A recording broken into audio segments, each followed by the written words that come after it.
Muy buenas noches, queridos hermanos en Cristo Jesús. Es una buena oportunidad para reflexionar en la palabra del Señor. En esta oportunidad, nuestra reflexión está basada en San Mateo, capítulo 10, versículos 17 y 18, y nos habla de la persecución venidera. Leo en la Biblia de las Américas que dice: pero cuidaos de los hombres, porque os entregarán a los tribunales y os azotarán en sus sinagogas, y hasta seréis llevados delante de gobernadores y reyes por mi causa, como un testimonio a ellos y a los gentiles. Vamos a tener palabras de oración. Bendito Dios y Padre Celestial, muchas gracias por los momentos que tenemos para reflexionar en tu palabra, deseando, Señor, bendición para nuestros oyentes, nuestros hermanos en Cristo en diferentes partes, al alcance de este medio de comunicación.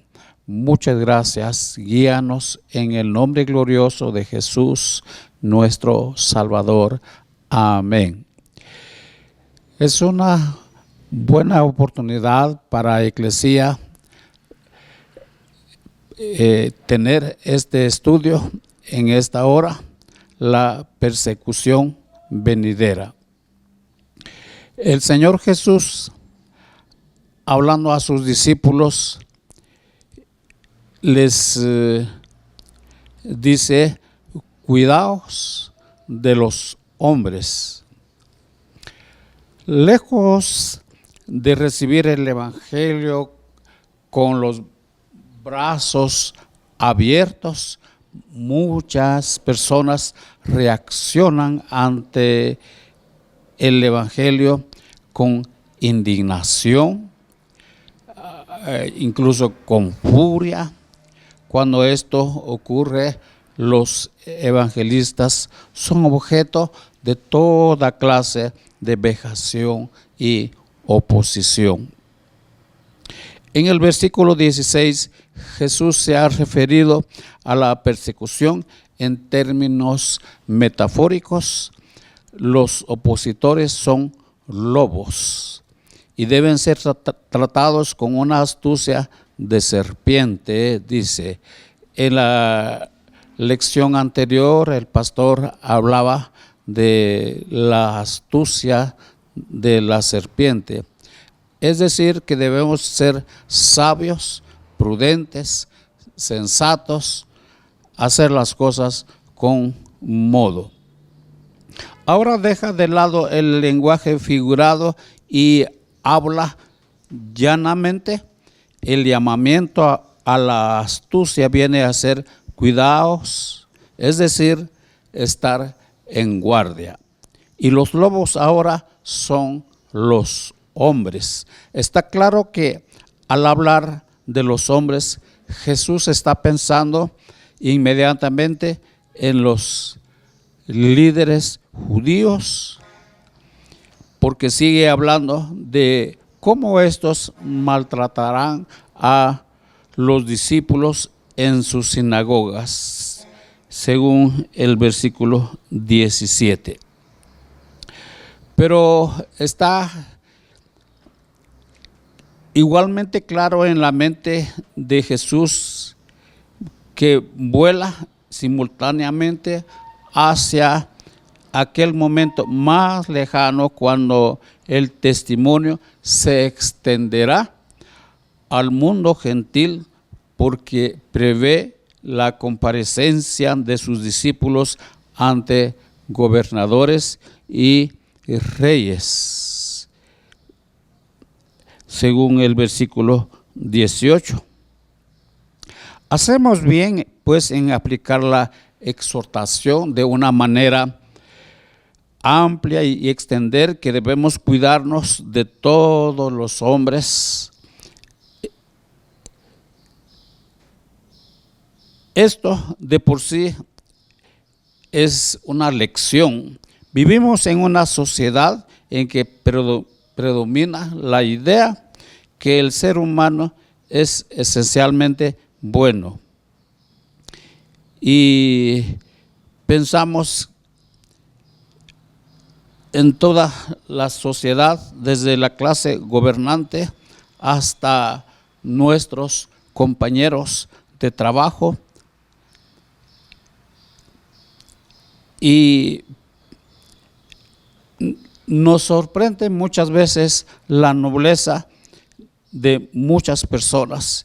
Incluso puede ser que su generosidad deje en evidencia a los creyentes, o que tengamos que reconocer que muestran más compasión que muchos seguidores de Jesús.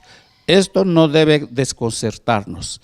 El ser humano fue creado a imagen y semejanza de Dios, y a pesar de la desfiguración de la caída, sigue reflejando esa misma imagen. La triste realidad es que el hombre es un ser sumamente egoísta, capaz de hacer mucha maldad. La vida nos enseña que por cada caso sorprendente de estas cosas, tenemos que encajar otros casos como la deslealtad, la mezquindad, y también nos sorprende. Por tanto, los discípulos no deben ser muy ingenuos. Necesitan abrir los ojos ante la mucha maldad que los rodea.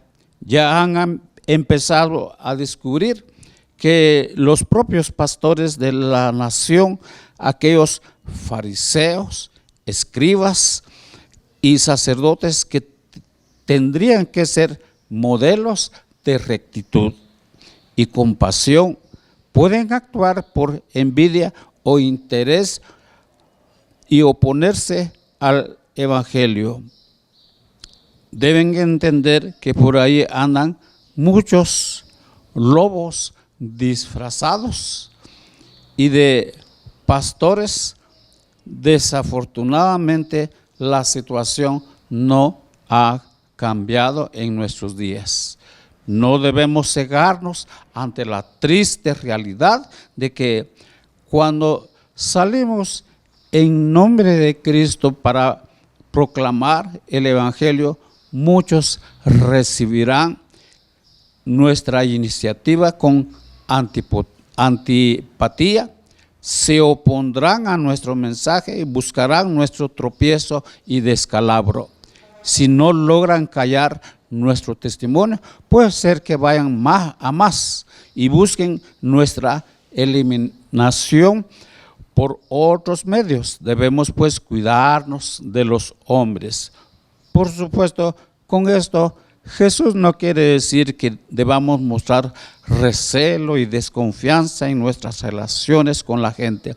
No hemos de caer en el extremo opuesto, atribuyendo motivos siniestros a toda nuestra bondad humana y mirando a los demás con o de reojo y con suspicacia. En esto también necesitamos la astucia de las serpientes y la inocencia de las palomas. La astucia nos hará comprender que el corazón del ser humano es más engañoso que todo y sin remedios, nos dice Jeremías 17:19. Y hará desvanecer de nuestra mente todo rasgo de excesivo candidez en nuestro trato con los demás, pero la inocencia hará que demos a cada uno el debido margen de confianza. Necesitamos tratar a todos con afabilidad, pero con los ojos bien abiertos. Ni suspicacia, ni ingenuidad. ¿Qué pues quiere decir el Señor cuando dice cuidaos?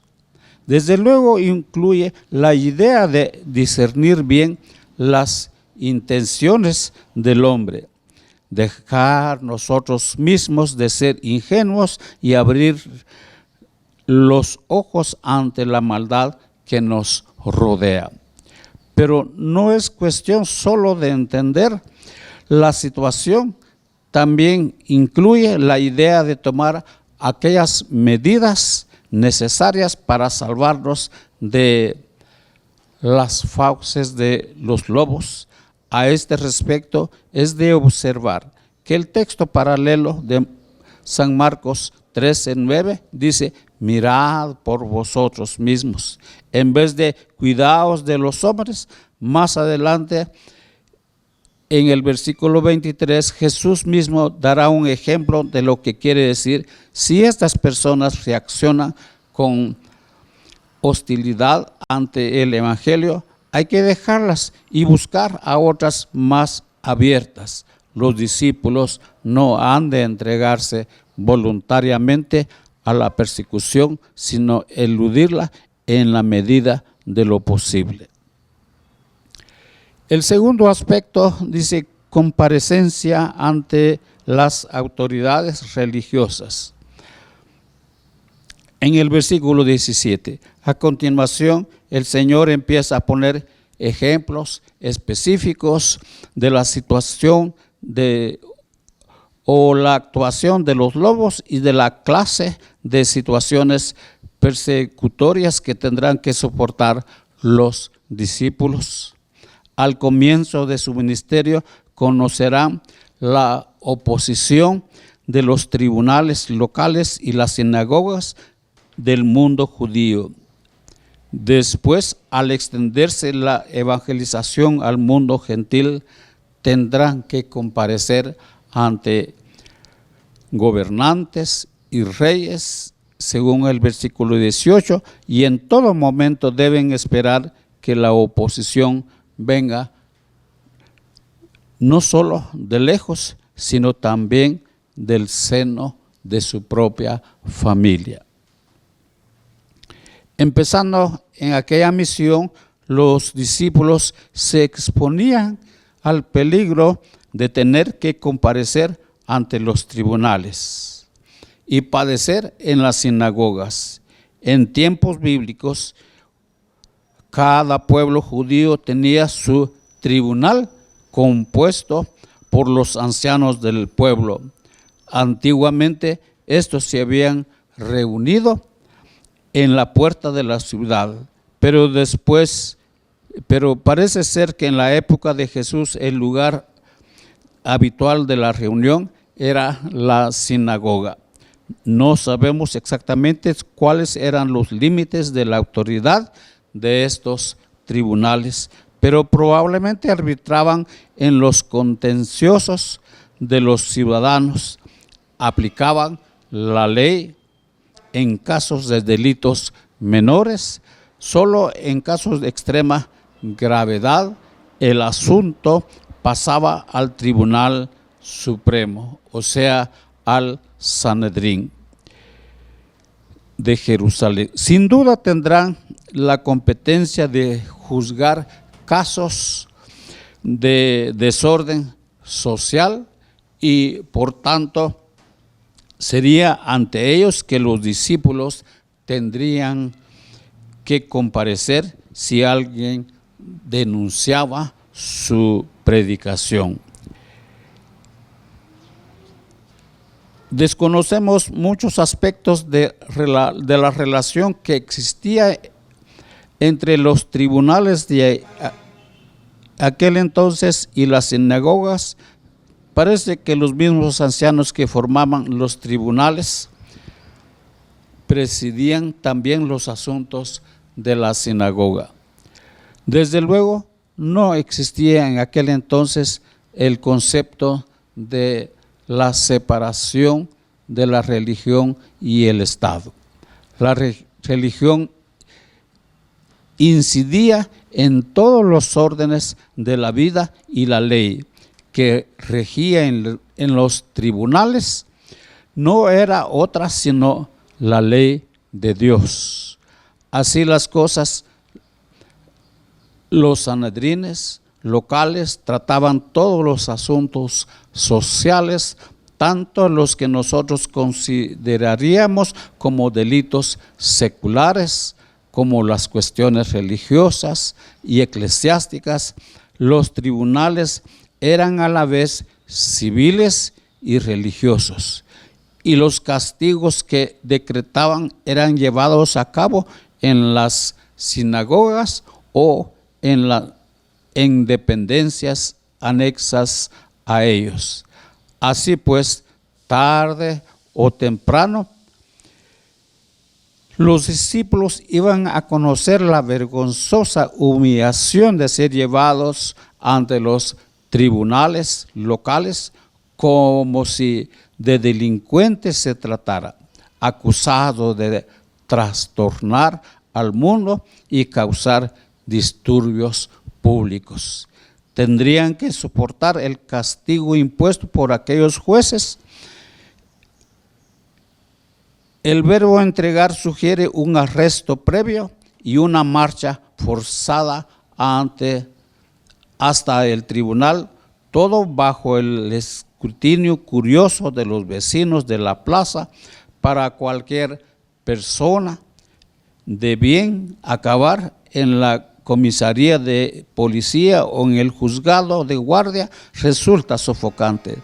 Tener que soportar las acusaciones de los testigos, las represiones o las advertencias de los jueces y en algunos casos acusaciones o calumnias, pagar multas, pasar la noche en el calabozo o recibir otra clase de castigo.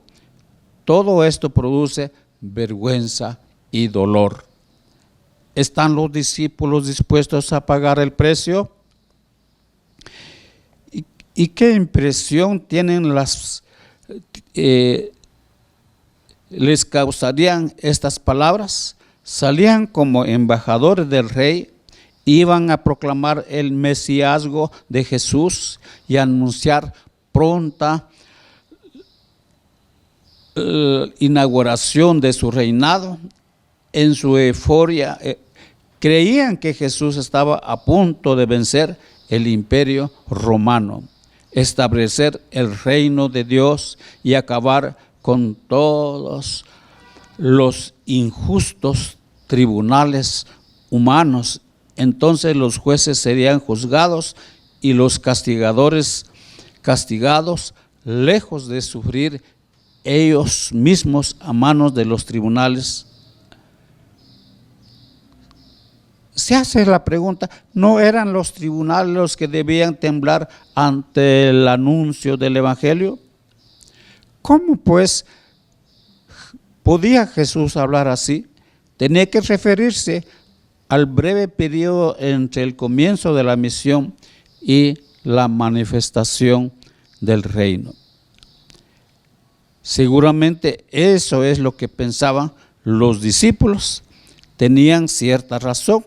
No podían saber que el breve periodo iba a durar muchos siglos. No podían imaginar siquiera la virulencia de la oposición que con el paso del tiempo su mensaje iba a despertar entre judíos y gentiles, ni la frecuencia con que después de Pentecostés tendrían que comparecer ante los tribunales. Jesús sí lo preveía. Pero hay más, no solo serían llevados ante los tribunales, sino también azotados en las sinagogas. Los miembros de una sinagoga tenían que someterse a la disciplina comunitaria. En ciertos extremos de desobediencia, este incluía 39 azotes. Los discípulos debían hacerse a la idea de que al cumplirse fielmente su cometido evangelístico, serían tratados como miembros rebeldes. Si la comparecencia ante los tribunales era humillante, imaginémonos lo que sería el azote público, ser desnudado ante la congregación y azotado con un látigo. Y lo increíble es que Jesús anuncia que esta será la suerte de los enviados mesiánicos en el seno mismo del pueblo judío. Sería comprensible que las autoridades romanas castigaran a los mensajeros de un rey subversivo, pero los judíos tendrían que recibirlos entusiasmados y con los brazos abiertos. No, dice Jesús, no será así. Lejos de dar la bienvenida a los discípulos, las sinagogas les darán el trato reservado para los desobedientes y malhechores. El apóstol Pablo da fe de que cuando perseguía a los creyentes hebreos antes de su encuentro con Cristo, en el camino a Damasco los encarcelaba y azotaba. Hechos 22:19. Pero una vez convertido, él mismo tuvo que soportar los azotes en al menos 5 ocasiones. Lo dice 2 Corintios 11:24. El mismo castigo sufrieron los demás apóstoles. Lo soportaron con ecuanimidad, incluso con gozo, en parte porque Jesús les había advertido de antemano. El tercer aspecto, la comparecencia ante las autoridades. El versículo 18 dice, y aún ante gobernadores y reyes seréis llevados por mi causa, para testimonio a ellos y a los gentiles. Sin embargo, la persecución no se limitará solo a los tribunales y a las sinagogas. La palabra hasta indica que la cosa va a más. Los discípulos también serán llevados delante de gobernadores y reyes. En aquel momento los tribunales locales no podían administrar la pena capital, ni siquiera podía administrar el Sanedrín de Jerusalén, solo el gobernador romano. Es posible pues que Jesús esté diciendo que la furia de la oposición no se satisfará con los azotes, sino que después de agotar todos los medios judiciales propios de la administración local judía, los opositores llevarán a los discípulos ante las autoridades gentiles para que puedan recibir las penas más severas que los tribunales judíos no tienen competencia para dictaminar. Si este es el sentido de estas palabras, es como si Jesús estuviera anunciando que los discípulos tendrían que seguir el patrón que él mismo establecerá en su pasión. Rechazado por la sinagoga, él será llevado ante el Sanedrín. A causa de la limitación de su autoridad judicial, lo llevará ante el gobernador romano. A su vez, al rey Herodes. Él va a ser entregado, azotado y llevado ante las autoridades gentiles, pasado del tribunal al gobernador y del gobernador al rey, puesto que el Señor será tratado de esa manera. Los siervos deben esperar la misma clase de suerte. Sin embargo, nuestro conocimiento, los discípulos que escucharon estas palabras nunca fueron llevados ante Pilato, ni Herodes, ni ante ningún otro gobernante gentil de Palestina. Por eso la mayoría de comentaristas relacionan este versículo con el testimonio de la iglesia después de Pentecostés, cuando los discípulos tuvieron que afrontar la persecución del mundo gentil fuera de Tierra Santa. En sus viajes misioneros, vez tras vez, iban a ser llevados ante tribunales imperiales y muchos de ellos sufrían el martirio en sus manos. Así pues, los discípulos deben esperar sufrir el antagonismo tanto de gentiles como de judíos y ser llevados ante tribunales tanto seculares como eclesiásticos.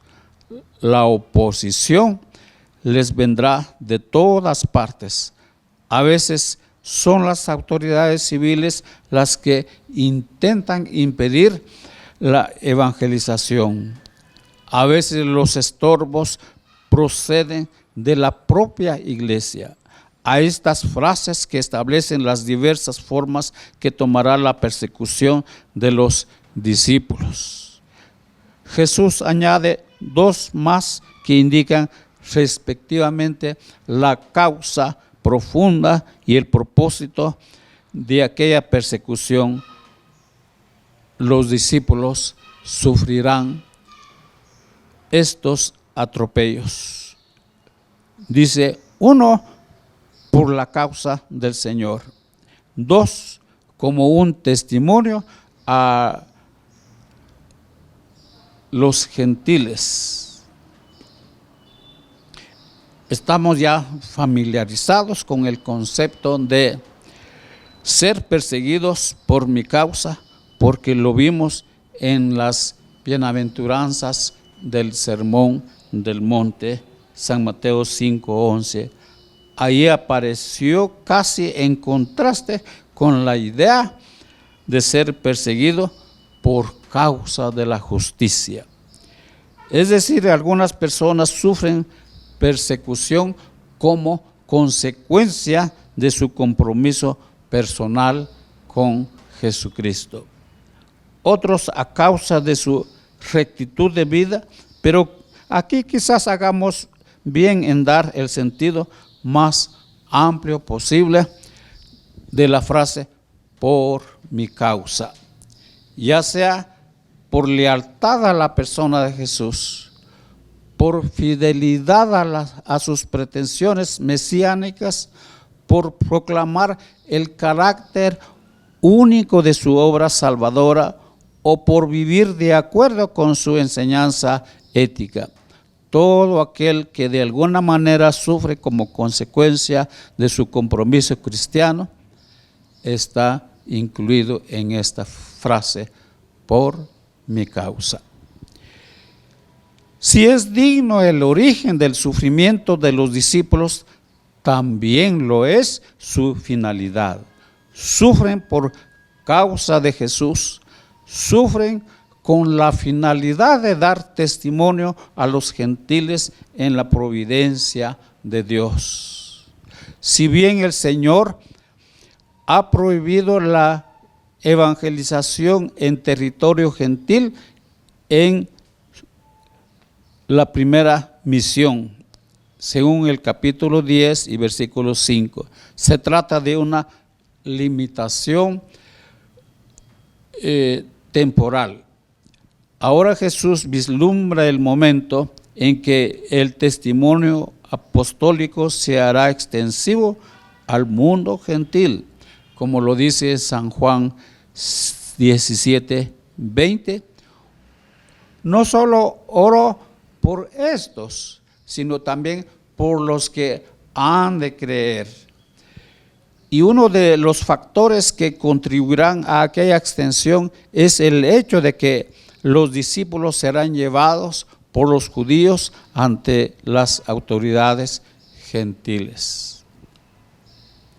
La persecución puede parecer arbitraria, incluso puede darnos la impresión de que la obra de Dios está bajo amenaza y a punto de derrumbarse. Pero en realidad el Señor de la mies sabe lo que hace. Mediante la persecución, el maligno pretende destruir el testimonio cristiano, pero Dios se sirve de ella para avanzar su obra. El sufrimiento, como ya hemos visto, es parte de la estrategia de la misión. Son muchos los ejemplos bíblicos de cómo creció la obra a causa de la persecución.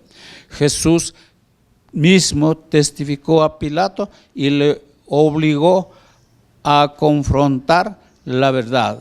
San Juan 18, en sus versículos 33 al 38, cuando fue llevado ante él por el Sanedrín, a causa de la oposición de los judíos. Pablo iba de pueblo en pueblo anunciando el evangelio tanto a judíos como a gentiles. Recordemos, por ejemplo, cómo la obstinación de los judíos de Antioquía condujo a la difusión de la palabra del Señor por toda aquella región. Lo leemos en Hechos 13, 45 al 49. Si los judíos de Tesalónica no hubiesen deseado llevar a Pablo y a Silas ante las autoridades de la ciudad, quizá la labor evangelística de los misioneros no se hubiera extendido a Berea y Atenas. Fue el encarcelamiento de Pablo el que redundó en el mayor progreso del evangelio, de manera que el testimonio llegó a la guardia pretoriana. Filipenses 1, 12, 13 y 4, 22. Fue el arresto de Pablo a instigación de los judíos el que condujo a su maravilloso testimonio ante los gentiles, Félix, Agripa y Festo. Persecución de Nerón, la causa que se cumpliera cabalmente en la proclamación del mensaje y que todos los gentiles oyeran. En todos estos casos, la persecución de los judíos, lejos de ser un impedimento para la obra de Dios, ayudó a extender el evangelio entre los gentiles. Si pues somos llamados a sufrir persecución, que nuestro consuelo arranque de estas dos ideas. En primer lugar, sufrimos por la causa de Jesús. Esto suaviza y dignifica nuestra situación. Por muy humillantes que sean nuestras vejaciones, se ven de otra manera cuando consideramos que nos vienen como consecuencia de nuestra lealtad al Rey. Más aún cuando sufrimos por su causa, son poca cosa, incluso pueden llegar a ser motivo de gozo, como aquellos discípulos de de su tiempo, podemos regocijarnos por ser tenidos por dignos de padecer afrenta por el nombre de Jesús. En segundo lugar, sabemos que nuestros padecimientos nunca son en vano, sino que el Señor se sirve de ellos para hacer avanzar el Evangelio. Sufrimos en la confianza de que un día veremos el fruto de nuestras aflicciones cuando estemos en la presencia de nuestro Señor. Entonces, mis hermanos, no es de extrañar que cuando impartimos la palabra del Señor a las personas, algunos lo reciben con agradecimientos, otros nos recibirán tal vez con insultos, pero no se preocupe, del Señor recibiremos la corona de justicia en aquel día. Gracias a Dios por esta meditación de su palabra. Esperamos que sea de ayuda, de edificación para usted que está en sintonía con este canal. Gracias a Dios por esta oportunidad. Quiero finalizar orando en esta hora. Nuestro Señor y Padre Celestial, muchas gracias. En cada una de estas lecciones nos han dejado enseñanzas, nos han dado, Señor, la bendición de saber que los sufrimientos por tu causa no son grandes en comparación con la vida eterna, la corona que cada uno de tus hijos van a recibir, Señor, por su fidelidad, por su testimonio, por su trabajo, por su amor hacia ti. Muchas gracias. Bendice a tus hijos ahora y siempre en el nombre de Jesucristo, el camino, la verdad y la vida para llegar hacia ti. Amén y amén. Esto ha sido un programa de Eclesía de Pastores Unidos para la proclamación del Evangelio desde San Juan, Zacatepeques. Bendiciones, hermanos.